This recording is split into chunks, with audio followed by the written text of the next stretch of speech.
Hello and welcome to another episode of the Cultras Football Podcast. I'm James Allen and today we are joined by host of Weekend Sports on News Talk ZB, writer and football commentator on Sky Sport New Zealand. It's the one and only Jason Pine. Jason, thank you so much for coming on, mate. I really appreciate it. Oh, look, it's great to be here, James.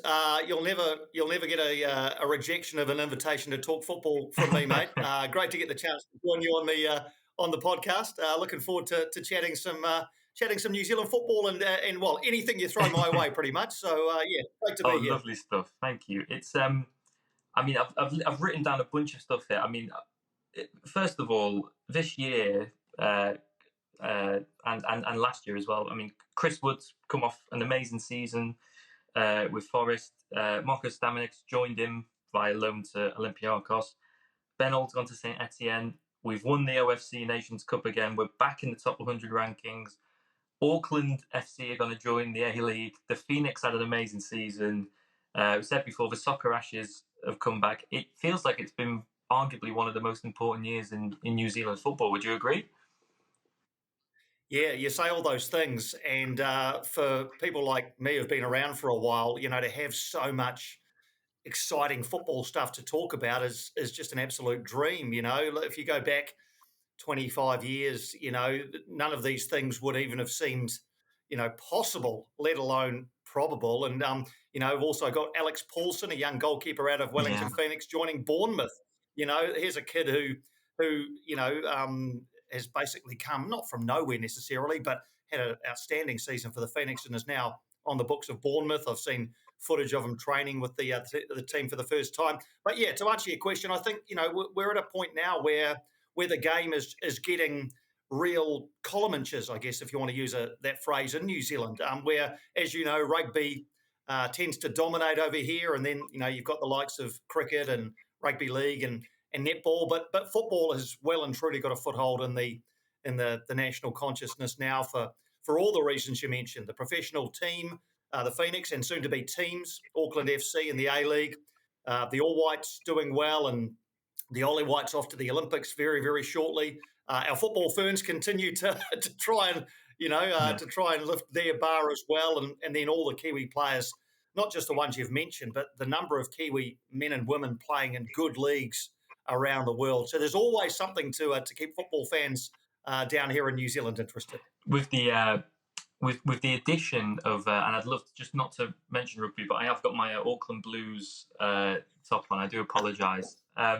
With the addition of Auckland FC, that game next season against Wellington is going to be amazing. Has this been something that's been a long time coming for the A-League to put a second team in New Zealand?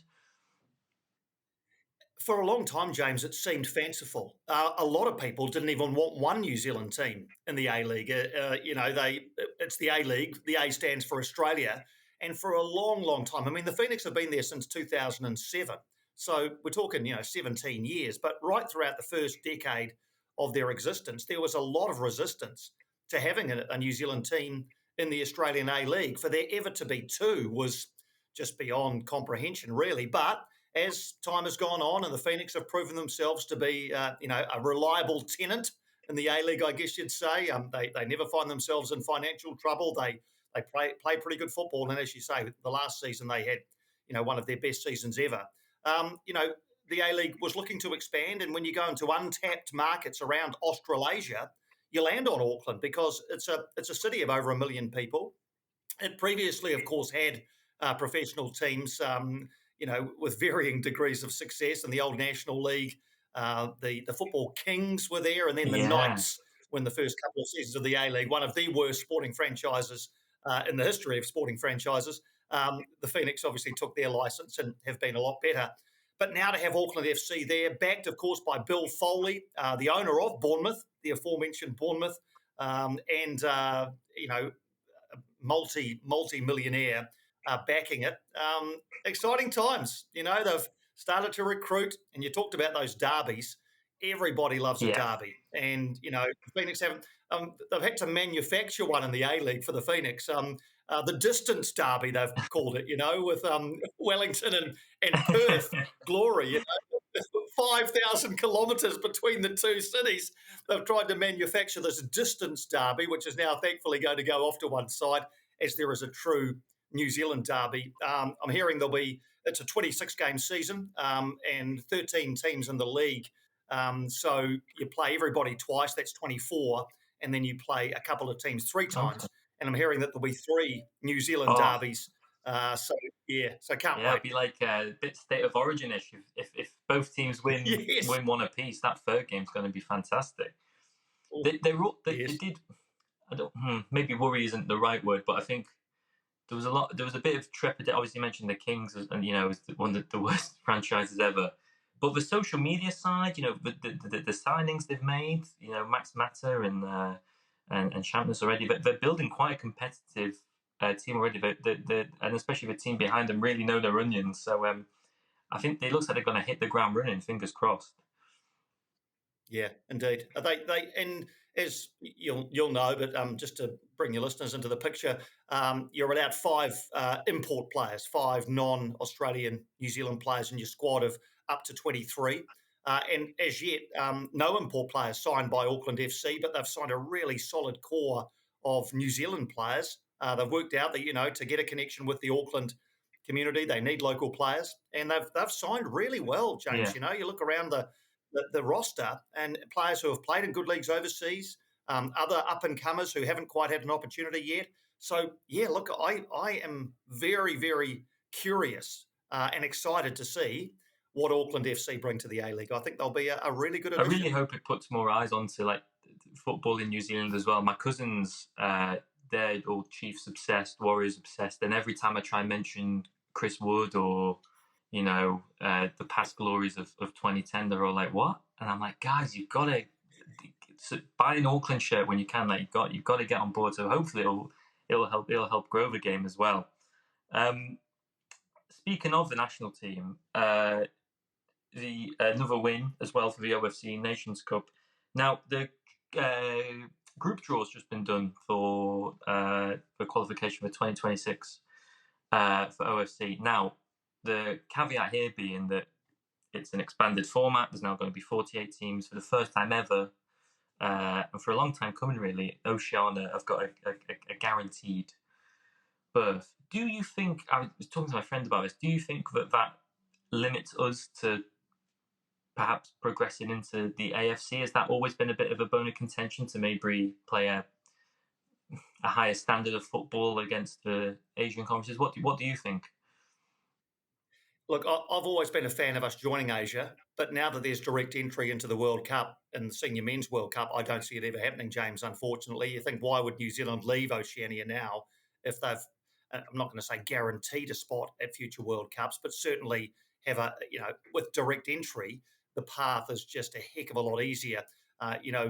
Previously, our path to World Cups has been through winning Oceania, but then having to go through an intercontinental playoff against a team from another confederation, which has just proven to be a bridge too far most of the time. The exception was 2010 when New Zealand beat Bahrain over 2 legs and went to South Africa.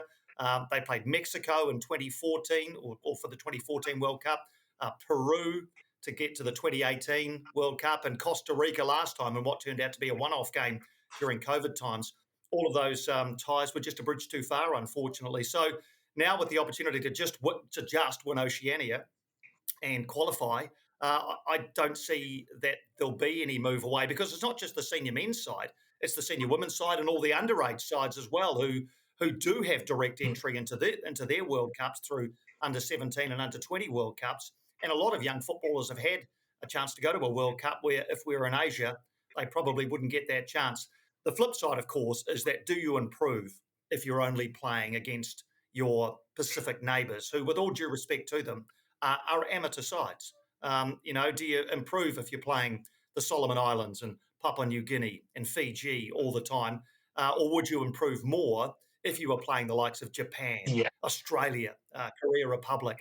And what would those games look like if we were to have home games against those Asian sides? They'd look amazing. But the balance is that really I guess for the improvement of the national side, you say, right, well, let's improve our players, and they'll improve by going to big clubs, which they're actually doing. So, yeah, that's a very long-winded way of answering your question. I can't see us ever leaving Yeah, Oceania now.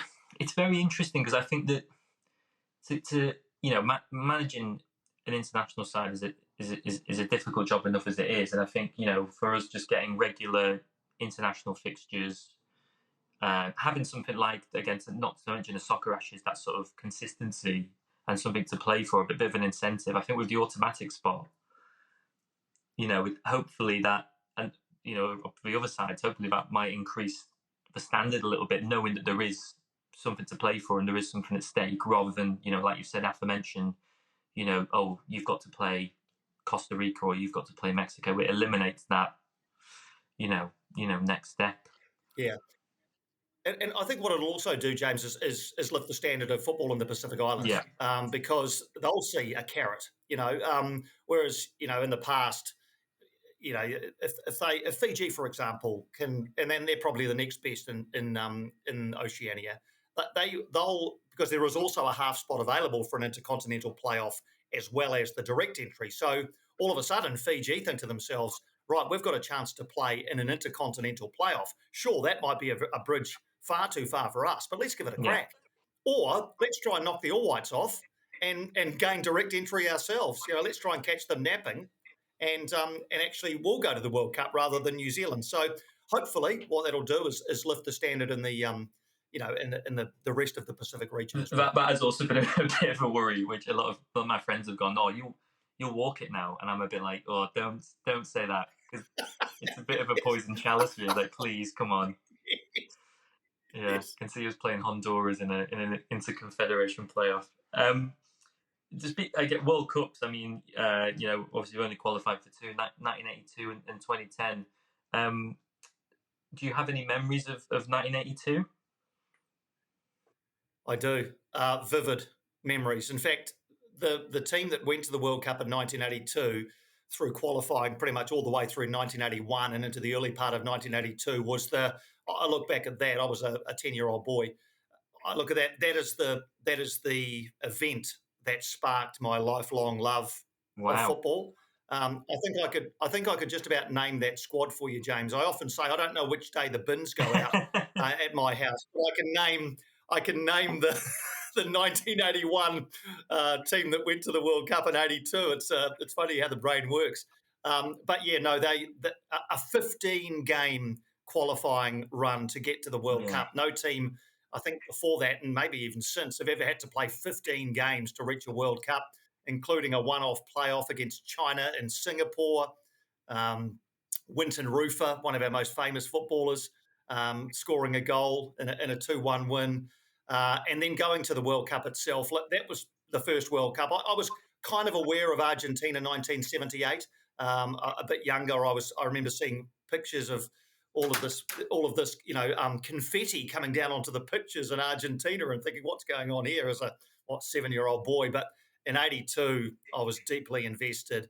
Games against Scotland, against the USSR as they were then, and against Brazil. To watch our guys, Steve Sumner, Winton Rufer, Grant Turner, play against Zico and Socrates. What world are we living in here? Is what I was thinking.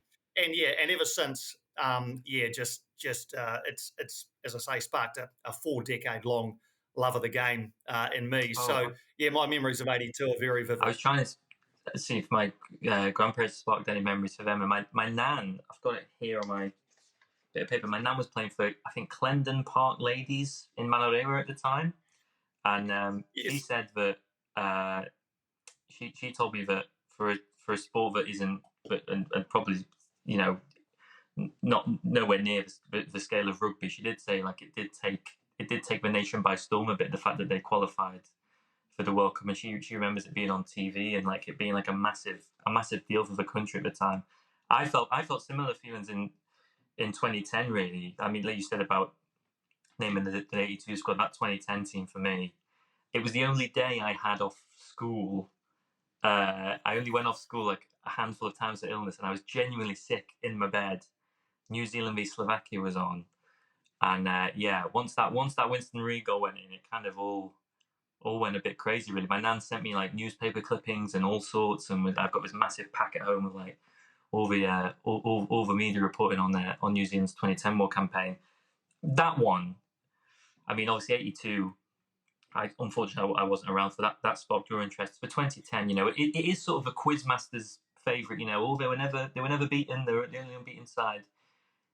That to me is, I think that's fantastic. I mean, to go and there was no expectation that group: Italy, Paraguay, Slovakia, all solid sides. I mean, what were your memories of 2010? Well, I was lucky enough to be in South Africa. Oh wow! So, yeah. And like I often think, when the All Whites qualified through the playoff against Bahrain to go to the World Cup in 2010, and I was working, or still am working for a radio company, and was sent off to cover the tournament, including doing commentary of those three games on the radio. Wow. I often thought back to 10-year-old me in 1982 and thinking, he never would have believed it if I'd said to him, "Hey, you'll go to one of these and get the chance to commentate." I mean, 10-year-old me wouldn't have even known what you meant. But to go and you talk about that Slovakia game in Rustenburg and memories and how vivid they are. Winston Reid popping up to nod home the Shane Smelts cross, and you're right, James. The whole country just went football mad for that sort of week or 10 days of that group play. Italy, I mean, what an occasion, Yeah. to draw 1-1 with Italy, and Italy's goal was a penalty which should never have been given. Daniel Del Rossi going down like a drink of milk in the penalty area. This hard man just sort of got touched by Tommy Smith and went down in penalty. Anyway, that's as may be. And then the Paraguay 0-0 draw. But just to be in South Africa for a World Cup and to see the way that country embraced it, but also to watch, New Zealand's players represent us just so well, and with commitment and dignity and humility and pride, and to get results, and yes, of course, they, often say, they didn't win anything, but, they went undefeated, as you say, through that World Cup, and came home with their heads held high. So, yeah, if my memories of 82 are vivid. I often say, I've done a few things in my broadcasting career. I always say that, the World Cup's up here and everything else is kind of down here. It was just an amazing month in South Africa. I often replay the clip of Chris Wood inches away from scoring the scoring the potential winner. Another one you mean? I watch that. Yeah. No hyperbole, weekly, and I'm certain that that's going in. All the controversy. Yeah, the result never changes, does it? all the controversy around the Jabulani being this weird balloon-like ball. Oh. If it was any other ball, I'm certain that's going in bottom corner. Yep. He's obviously probably the only person left now from that team, I think, still playing. Also, that World Cup as well. The transfer of Winston Reid to West Ham, and then Chris Wood, Championship now in the Premier League. I think it definitely is a pivot. We could go back to that pivotal moment of like this year being massive. That for me, kind of, especially for a fan of a national team that, was probably laughed at school and stuff, definitely felt like there was a flag planted in the ground there that, was sort of led on to all these developments, and definitely a massive moment for me. I think it's amazing. But to be there, I mean, wow, that was to commentate on the games as well. That must have been fantastic. Yeah, I mean, it really was, and yeah, I think you often hear about players wanting to go to pinnacle events, and I don't think those who work in and around the game, or even fans, are any different. You want to go to these events, and there was a good contingent of New Zealand fans who went to South Africa and painted parts of I want to say not literally, but figuratively painted parts of the stadium white with what they were wearing, and it was a great time, and I think you're right, James. I think that moment has probably sparked. I guess what it did is, if we take it back to 82, probably sparked a lot of 10-year-old boys and girls, into into a love of the game. And now, what are we now? 14 years on from that, we perhaps are seeing the fruits of that, and the number of young boys and girls who are, now in their late teens or into their early 20s playing very, very well around the world. So as a springboard, that didn't really happen in 82. And it's often said, the success of 82 was never really capitalized on in terms of boosting the game. I think in 2010, they did it a lot better, and we're starting to see that now. And if the landscape we're living in now can be the springboard again, then terrific. Yeah, because it does feel like now that there's a record number of, I think there is a record number of New Zealand players in English divisions and in Europe as well. Was the traditional way often playing in the A-League, and am I right in thinking like scholarships in America as well was probably the way to go? That was certainly going back, that was certainly the way. Before the A-League, the A-League's been massive because it allowed New Zealanders to play professional football without leaving New Zealand. That was never an opportunity that was presented to anybody pre-2005, really. So, to be able to play in the A-League and then be noticed and picked up, like some of the players we've mentioned, Ben Old, Alex Paulson, Sarpreet Singh, Libby Kakachi, Ben Waine, all came through the Phoenix and have gone on to leagues overseas. Yeah, the route up towards the college system in the US was one that was more travelled, and a guy like Ryan Nelson, one of our greatest ever players, went up through the college system in the US, then to DC United, and then across to Blackburn Rovers, of course, where he was an absolute hero. Played a bit for Tottenham as well.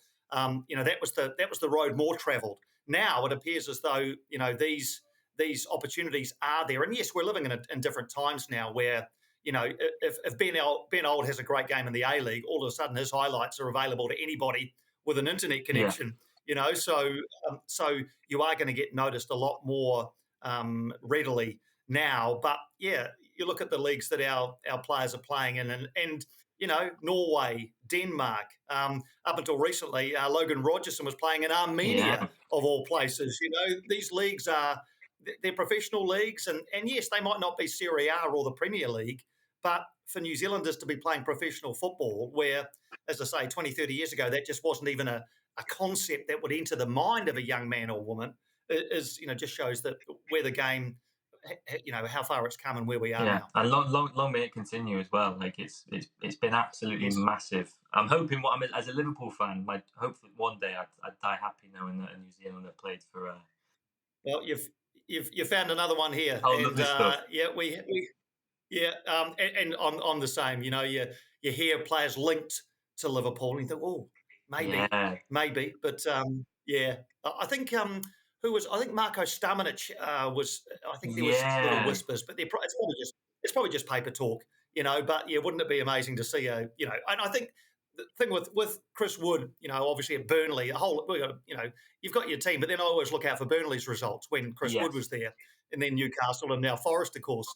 I always look out for Plymouth Argyle's scores now because Ben Wayne's there, and I think we adopt these teams because we've got Kiwis there flying the flag. I'm really don't admit it, my friend. It's sort of sacrilege in England to sort of follow another club, but Chris Wood at Forest this year.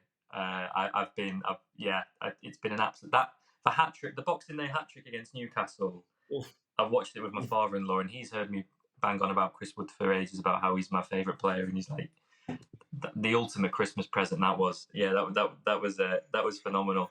I often laugh with my friends as well because supporting New Zealand is a bit like for my friends who support England or Wales, is like their away days are in Europe, and I'm like, oh yeah, rough. Playing Fiji again away. Oh.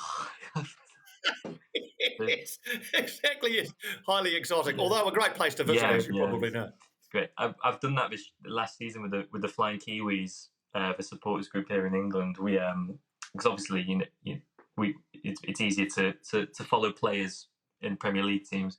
We went to watch Chris Wood at Newcastle. That was amazing, but it was absolutely fantastic. I've never hung out with them before, and obviously being a half Kiwi, they took me in with open arms. They were absolutely lovely, and it was very fun explaining to Newcastle fans what a Kiwi was. The animal, they had no idea.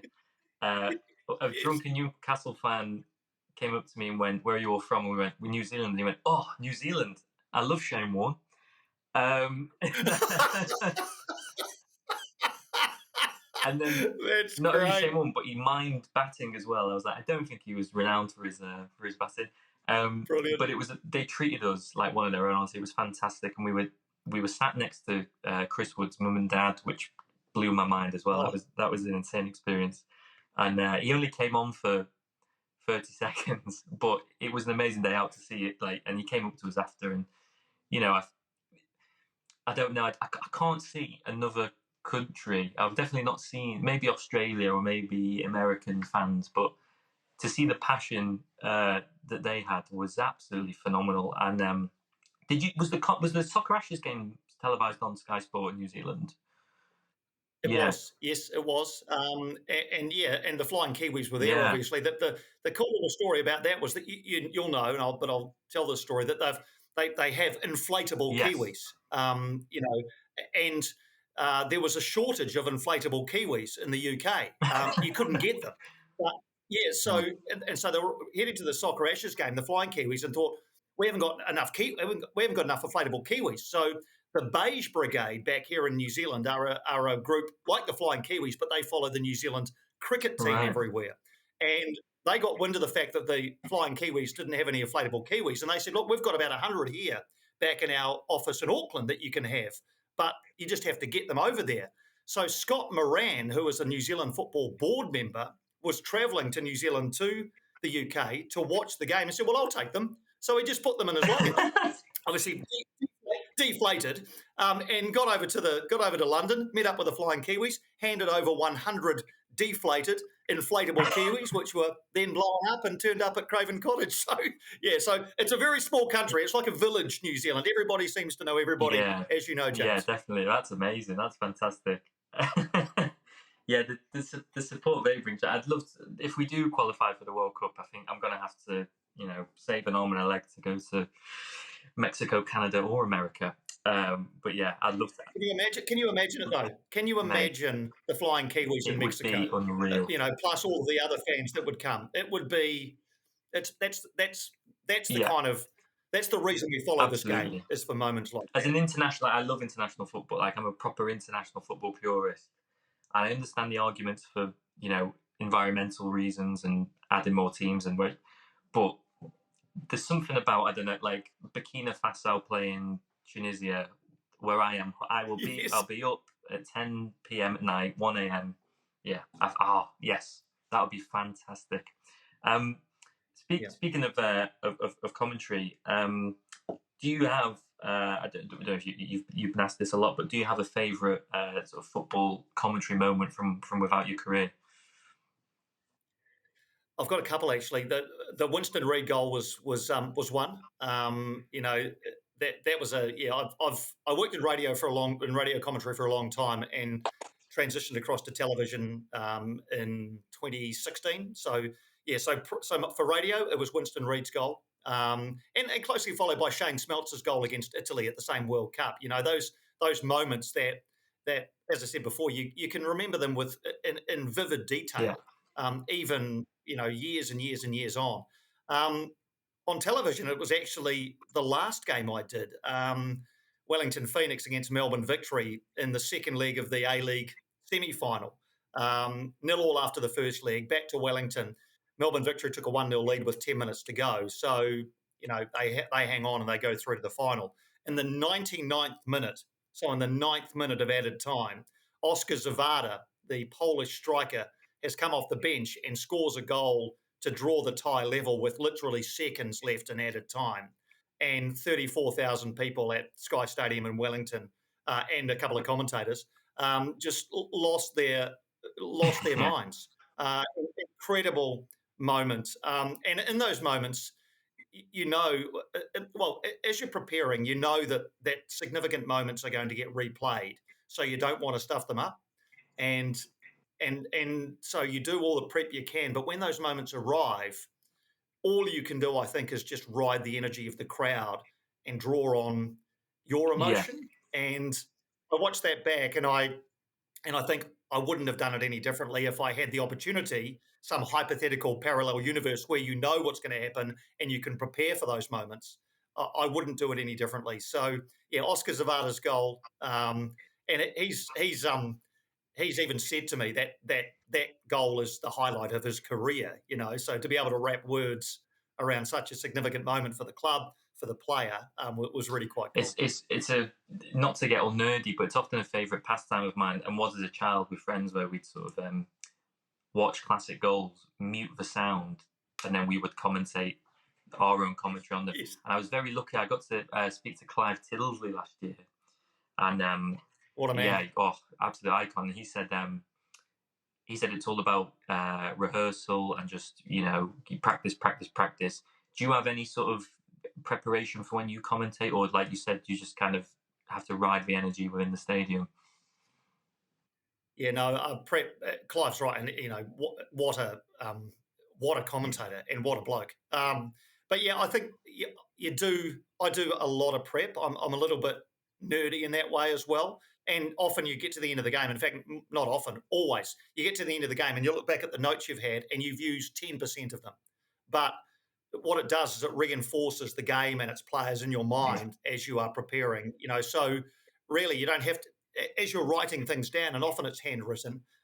That's reinforcing it in your brain. So you don't have to check your notes to know how many goals such and such has scored. It sits in this little pocket in your brain because you've written it down and you've read your notes a couple of times. So you're ready, and that's what prep is. It's not having all the notes that you can refer to.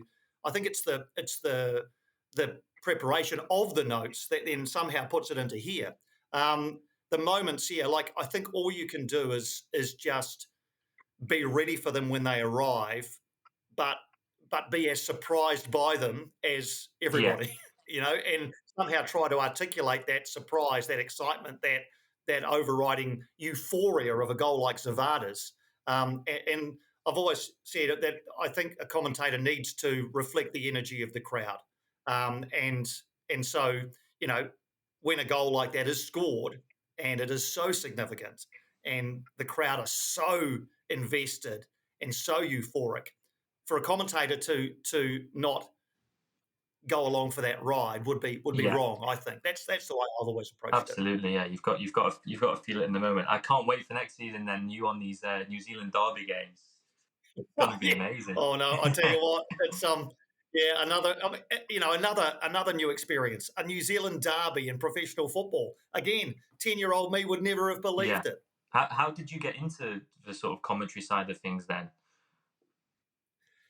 It actually came. I've been in radio for most of my professional life, and when the Phoenix arrived in 2007, as I live in Wellington, where the Phoenix are based, and so it was really just absolute good fortune more than anything that this professional football team popped up in the city in which I live, and radio commentary was required. I'd done bits and pieces leading into that. I've always had an interest in sports broadcasting, but never consistently got the opportunity. When the Phoenix arrived, every other week I had a game. Right. So yeah, so 10 years of radio commentary, and then that, as I say, transitioned into television. Sky got in touch and said, "Hey, we'd like to, you know, discuss with you a possibility of you doing TV commentary." And while I think radio is probably my natural habitat, and it's where I've spent my professional life, I do love doing the TV stuff. The crew that you get to work with are simply Yeah. incredible. All the people who come together to produce what you see on your screen, everything from cameras to sound to editing, the replays, the director, producer, even even those who carry the cord behind the camera guy on who's walking around. I often look around at the pre-game meetings and think, if one person here doesn't do their job properly, the whole production just comes down a little bit.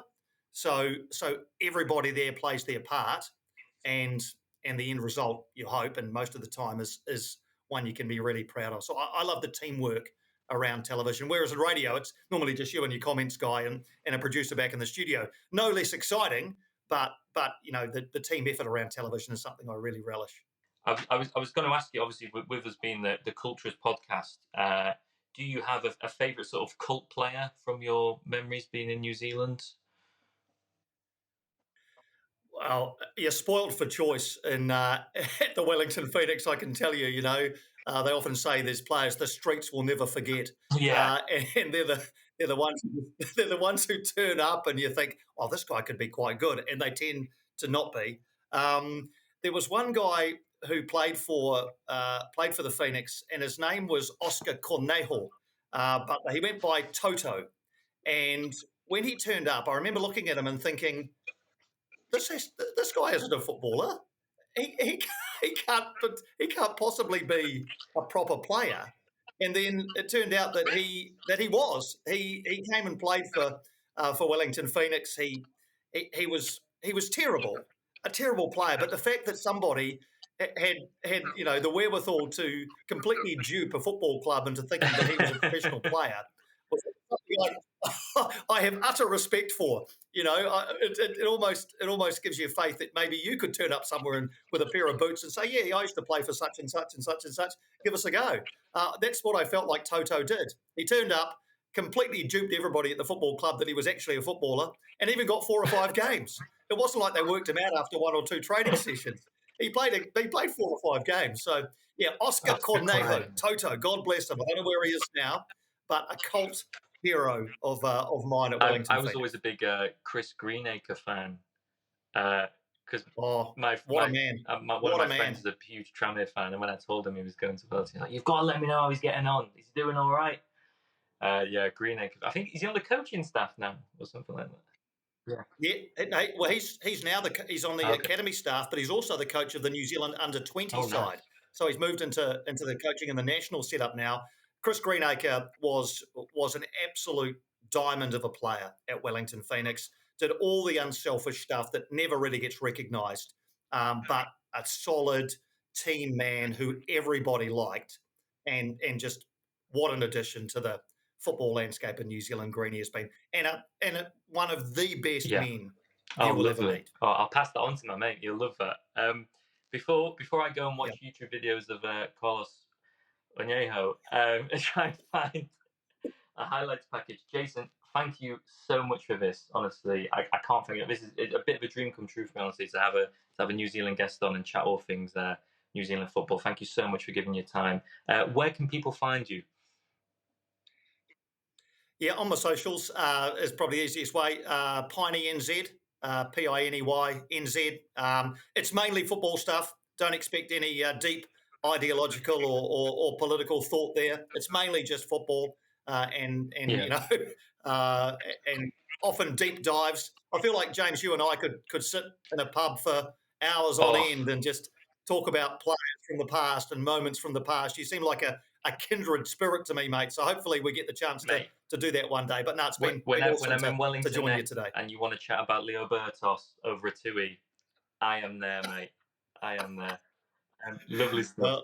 No, I'll take up that invitation just like I've taken up this. Thank you so much. You can follow us at Cultras Pod on Twitter and Instagram, and we'll see you next week for another episode. Thank you very much.